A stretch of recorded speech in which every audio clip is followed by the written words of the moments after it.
गांव की बहन में फूलमती काकी, अंजलि दीदी के लिए शहर से फोन आया है। जल्दी से भेजो दुकान पे, नहीं तो फोन कट जाएगा। हाँ हाँ बेटा, अभी भेजती हूँ। अंजलि बेटा, तेरे लिए शहर से फोन है। सब काम छोड़ के जल्दी जाके सुन ले, नहीं तो फोन कट जाएगा। हाँ माँ, अभी जाती हूँ। जरूर मीनाक्षी दीदी का फोन आया होगा। हाय अंजलि। नमस्ते दीदी, मेरा मतलब हाय, कैसी हो आप? यहाँ तो सब ठीक है। मामा मामी कैसे हैं? तू कैसी है? मेरे तो एग्जाम्स होने वाले हैं। हर रोज कॉलेज जाना पड़ता है। Lectures, extra classes, private coaching. ओ, मैं तो इतना थक जाती हूँ, क्या बताऊँ। आपकी कॉलेज वाली बहन जी आपको इतना पढ़ाती है, तो घर कब जाती हैं आप दीदी? अरे नहीं नहीं, ये सब सिर्फ मेरी प्रोफेसर नहीं पढ़ाती, मैं अलग से दूसरे टीचर्स के पास भी पढ़ने जाती हूँ। दीदी, फिर तो आप बहुत थक जाती होगी ना। आप ना पैदल मत जाया करो, टांगा ले लिया करो दीदी। नहीं मेरी भोली बहन, ना मैं पैदल जाती हूँ, ना ही यहाँ टांगा मिलता है। मैं बस से जाती हूँ और थोड़ी दूरी के लिए रिक्शा ले लेती हूँ। सच्ची? वहाँ पर टांगे नहीं, बस चलती है? वाह, वो भी हर रोज?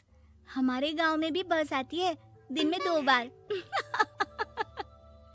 यही तो खास बात है शहर की। यहाँ बसें पूरा दिन दौड़ती हैं सड़कों पर।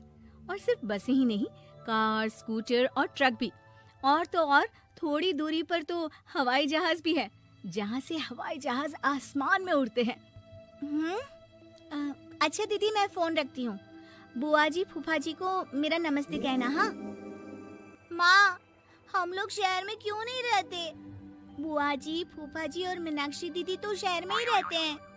अरे क्योंकि तेरे बुआ जी की शादी शहर में हुई थी, इसलिए बेटा। शादी से पहले वो भी तेरे पापा और दादा दादी के साथ गांव में ही रहती थी। तो फिर बा, मुझे शहर भेज दो ना, मैं भी शहर देखना चाहती हूँ। इतनी बार मीनाक्षी दीदी से शहर के बारे में सुन चुकी हूँ, अब मैं भी वहाँ जाकर देखना चाहती हूँ। बस आप मुझे शहर भेज दो। ठीक है, इस बार गर्मियों की छुट्टियों में कुछ दिन रह आना शहर, अपनी बुआ के घर। अब तो खुश ना? हाँ माँ, बहुत खुश। आप देखना, मैं शहर जाके कितने मजे करती हूँ। अंजलि अगले दिन स्कूल जाती है और वहाँ अपने सारे दोस्तों को अपने शहर जाने की बात बताकर चिढ़ाती है। अरे श्रद्धा, शीतल, सरोज, तुम लोग इन गर्मियों की छुट्टियों में कहाँ जा रही हो? एकादशी वाले गांव के मेले में। हम तो दूसरे गांव में नानी के घर जाएंगे, उनका घर नहर के किनारे है, बड़ा मजा आएगा। हम इस बार कहीं नहीं जा रहे, बल्कि हमारे घर में रहने के लिए मेहमान आएंगे। और तू? अरे मेरा क्या है, मैं तो बस पास वाले शहर जा रही हूँ, अपनी बुआ जी के घर। वहीं रहूंगी कुछ दिन। तुम लोग चिंता मत करना, मैं चिट्ठी लिखूंगी तुम सबको वहाँ से। पापा, मुझे तो चक्कर आ रहे हैं, जी घबरा रहा है। बेटा, शहर आने की जिद भी तो तूने ही की थी। अब पहली बार बस में चढ़ी है तो यही होना था, भुगतो अब। अरे मामा जी, अंजलि, आप लोग आने से पहले बता तो देते, मैं लेने आ जाती बस स्टैंड तक। आओ आओ भैया, आओ बेटी अंजलि। माँ बुआ जी कैसे हैं वहाँ? और भाभी कैसी हैं? सब ठीक है, बस अंजलि जिद कर रही थी कुछ दिन आप लोगों के साथ रहने की, सो छोड़ने आ गया। दीदी, आप मुझे शहर घुमाने ले जाओ ना, मुझे भी शहर देखना है। हाँ हाँ, चल तैयार हो जा जल्दी से। अंजलि तैयार होने जाती है और कुछ देर बाद जब बाहर आती है तो अरे ये क्या कर दिया तूने? मार्केट तक ही तो जाना है। इतनी डार्क रेड लिपस्टिक, इतने बड़े बड़े झुमके और चूड़ियां और चेहरे पर इतना सारा पाउडर। मेरी बहन, ऐसे नहीं चलेगा, जा और ये सब हटा के आ।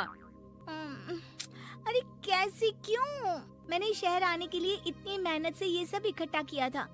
और वैसे भी मैंने देखा है मोहल्ले की राधा काकी के टीवी पर एक फिल्म चल रही थी, उसमें हीरोइनें ना ऐसे ही तैयार होकर जाती है घूमने।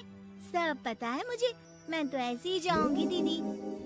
अंजलि शहर की चकाचौंध को देखकर बहुत हैरान और खुश होती है। ऊंची ऊंची इमारतें, सड़क पर दौड़ती गाड़ियाँ, बड़ी बड़ी दुकानें, उसकी एक्साइटमेंट का ठिकाना नहीं था। दीदी, ये छोटा सा कमरा सड़क के किनारे क्यों रखा है? इसमें कौन रहता होगा? ये कमरा नहीं, पीसीओ है, पीसीओ। यहाँ पर लोग फोन करने आते हैं, सिक्का डालकर। ओह, हमारे गांव में तो दुकान पे ही जाते हैं बात करने। अच्छा चल, तुझे रेस्टोरेंट में खाना खिलाने ले चलती हूँ। Excuse me, 2 plate noodles please and 2 Cola. Meenakshi को ऑर्डर प्लेस करते हुए अंजलि बहुत ध्यान से देखती है और थोड़ी ही देर में ऑर्डर लेकर वेटर आ जाता है और खाना टेबल पर रख देता है। अरे, ये लंबी लंबी सेवइयाँ खाते कैसे हैं दीदी?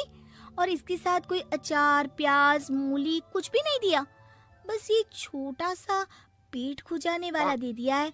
गांव में तो छोटे छोटे चावल ही होते हैं जो कि हाथ से ही खा लेती हूँ। अब इसे कैसे खाऊं दीदी? एक्सक्यूज मी, एक चम्मच प्लीज, और लिटिल प्याज और अचार और मूली और एक गिलास मट्ठा, वो बाद में। हाँ, अब ये सब सुनकर आसपास बैठे लोगों को हंसी आ जाती है।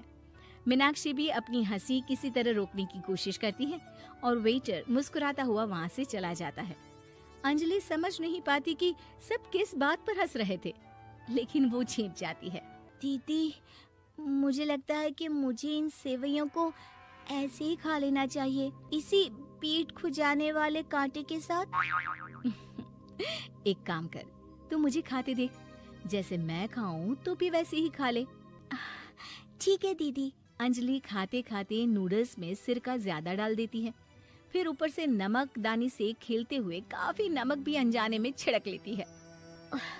अरे, ये क्या क्या खा लिया? अरे हाय हाय, कितना कड़वा है। पानी पानी, ये काला शरबत ही पी लेती हूँ। और जल्दबाजी में अंजलि जल्दी जल्दी कोला पी लेती है, जिससे उसके नाक में झंझनाहट होती है। दीदी, मुझे ले चलो यहाँ से। मैं ये सब शहरी खाना नहीं खा सकती। अब शर्म के मारे मीनाक्षी अपनी बहन को वापस घर ले जाती है और कहती है कि देख अंजलि, माना कि शहर और गांव एक दूसरे से बहुत अलग है, लेकिन इसका मतलब ये नहीं कि हमेशा शहर ही बेहतर हो और उस वजह से हमें वो सब करना पड़े जो हम नहीं कर सकते। शहर में सहूलतें तो हैं ही, पर चुनौतियां भी हैं। हम जहाँ भी रहें, हमें कभी अपने आप को कम या ज्यादा नहीं समझना चाहिए। और किसी भी नई जगह में ढलने में समय लगता है, उसके लिए तुम्हें दूसरों की नकल करने की कोई जरूरत नहीं है। बेटा, घूम लिया शहर या अभी और घूमना है? नहीं पापा, मैं अपनी गलती समझ गई हूँ। आप गांव ही ले चलिए मुझे।